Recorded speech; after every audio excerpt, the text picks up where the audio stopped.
ابھی گرمی ہوئی نا، بہت سے لوگوں کو دانے نکلے اور بہت باریک باریک دانے نکلے. سب کو اس چیز کا احساس ہے. ان دانوں نے کتنی تکلیف دی. اب کوئی کہے یار اتنا جدید زمانہ ہے، اتنا ترقی یافتہ دور ہے، اس دور کے اندر تو گرمی دانے نہیں نکلنے چاہیے، اس کا تصور کیسے ہے؟ بولا بھی بچا لو نا اپنے آپ کو تصور. یہ دانے بتاتے ہیں کہ تمہیں پالنے والا تم نہیں ہے.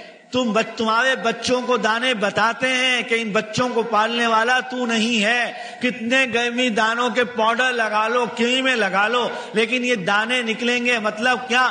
پالنے والا ایک ہے. اور کیا فرمایا رب المشرق والمغرب. وہ صرف تجھے پالنے والا نہیں ہے، مشرق کا پالنے والا بھی، مغرب کا پالنے والا بھی.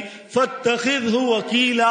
اسی کے سامنے سجدہ کر دے اور اسی کو اپنا کارساز بنا لے. یقین کر لے کہ اللہ رب کریم تجھ پر وہ رحمت نازل فرمائیں گے جو تیرے تصور میں بھی نہیں ہو.